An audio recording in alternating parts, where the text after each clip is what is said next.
Pemirsa, data COVID-19 di Bali saat ini ternyata masih mengkhawatirkan. Dari segi jumlah kasus, tingkat kematian, tingkat hunian rumah sakit, tingkat deteksi, dan tingkat pelacakan atau tracing tergolong masih rendah.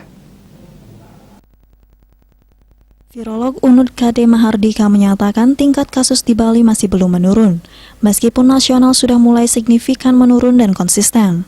Tingkat kematian nasional juga sudah mulai menurun, sedangkan di Bali belum mengalami penurunan. Informasi sebelumnya bahwa pelacakan atau tracing yang dilakukan sudah di atas 5 orang per hari dan target yang diharapkan sampai 8 orang. Namun rupanya fakta di lapangan tidak demikian. Data nasional menyatakan bahwa Bali per 11 Agustus tracingnya hanya 0,334.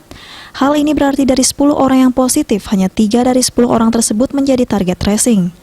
Ini juga menjadi hal yang serius karena tracing di Bali masih sangat rendah.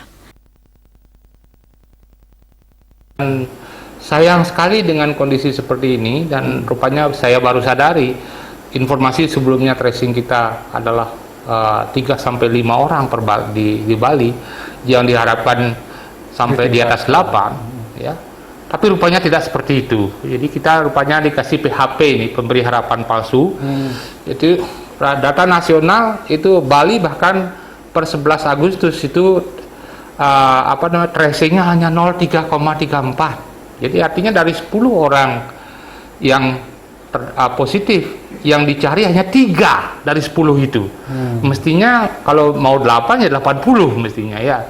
Ini juga barangkali ini masalahnya sangat serius. Karena tracingnya di Bali masih sangat rendah, jauh dari standar ya. Ya, kalau standar PBB 30, satu orang yang tertular 30 harus satu orang yang Saat ini tracing yang dilakukan masih manual, kemampuan manual ini tidak lebih dari 100 orang, dan rata-rata 50 per hari untuk deteksi manualnya.